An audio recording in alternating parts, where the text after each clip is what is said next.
je vous présente un exercice complémentaire à ceux proposés dans mon livre Plus jamais malade, qui paraîtra le 16 janvier de l'autre côté de l'Atlantique, notamment en France et en Belgique.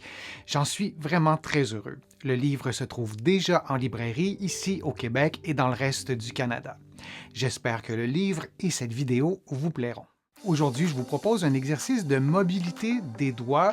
C'est important de préserver cette mobilité, que ce soit après un accident, après une petite intervention chirurgicale, dans un contexte de maladie inflammatoire, dans un contexte aussi d'activités professionnelles qui peuvent surutiliser les doigts. Donc, c'est un exercice de flexion qui est très simple. Si vous regardez la vidéo, c'est peut-être parce que vous avez utilisé les codes QR de la liste de lecture de mon livre Plus jamais malade, qui s'intéresse entre autres à la mobilité, entre autres à la mobilité des doigts. Si vous n'avez pas encore le livre, il n'y a aucun souci, vous pourrez parfaitement suivre mes explications et comprendre les instructions de l'exercice. Donc, les doigts, c'est des structures utiles à la vie de tous les jours et d'un point de vue biomécanique, c'est assez complexe, c'est assez fascinant aussi lorsqu'on pense aux tendons qui sont parfois dans des gaines dans lesquels peuvent se former des adhérences. Donc, si on a une intervention chirurgicale, c'est important de retrouver la mobilité, j'allais dire le plus rapidement possible en suivant les conseils des professionnels de la santé qui vous suivent. Et donc, des exercices tout simples peuvent parfois faire presque de petits miracles de prévention pour préserver la mobilité de ses doigts. Si vous avez déjà des raideurs, ça vaut la peine de faire des exercices de mobilité pour peut-être regagner aussi de la mobilité. Mise en garde, il n'y a aucun exercice sur ma chaîne et surtout pas celui que je vous présente aujourd'hui qui doit reproduire ou augmenter une douleur. Si c'est le cas, vous ne faites pas l'exercice et vous consultez un professionnel de la réadaptation pour comprendre la cause du problème. Alors le mouvement que je vous présente, c'est un mouvement de flexion tout simple. Vous placez les mains devant vous, le fait de voir vos mains, c'est important, vos doigts, et vous effectuez une flexion métacarpophalangienne. Il y a une seule articulation qui fléchit et les deux autres articulations des doigts se trouvent en flexion du début à la fin. Et vous faites un mouvement de flexion et vous relâchez. Alors vous voyez, c'est un mouvement qui est simple. Vous pouvez le faire au départ très lentement et vous pouvez ensuite accélérer un petit peu le rythme.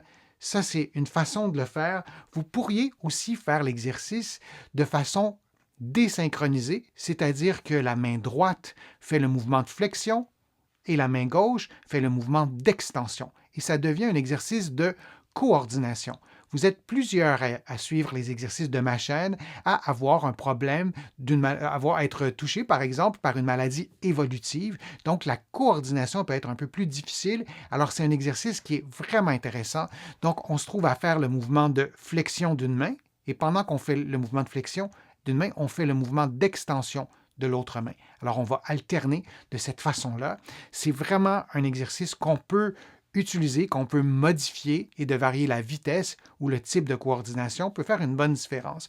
Moi, je vous invite à intégrer cet exercice-là à d'autres exercices qui sont ce que vous allez trouver sur ma chaîne, que vous allez trouver dans mon livre, que vous allez peut-être aussi recevoir de vos professionnels de la santé pour avoir un programme complet. On sous-estime, je pense, l'importance de préserver la mobilité de ses doigts et une des raisons pour lesquelles on sous-estime ça, c'est qu'on a presque perdu de vue qu'on vit plus longtemps que nos ancêtres qui ont vécu au début du précédent siècle. Ça peut sembler un détail, mais oui, on vit beaucoup plus longtemps et nos doigts, on les surutilise souvent dans nos activités contemporaines. Donc, de préserver la mobilité, que ce soit après une intervention ou non, c'est fondamental. J'espère que j'ai réussi à vous convaincre de prendre soin de la santé de vos doigts, de la mobilité de vos doigts.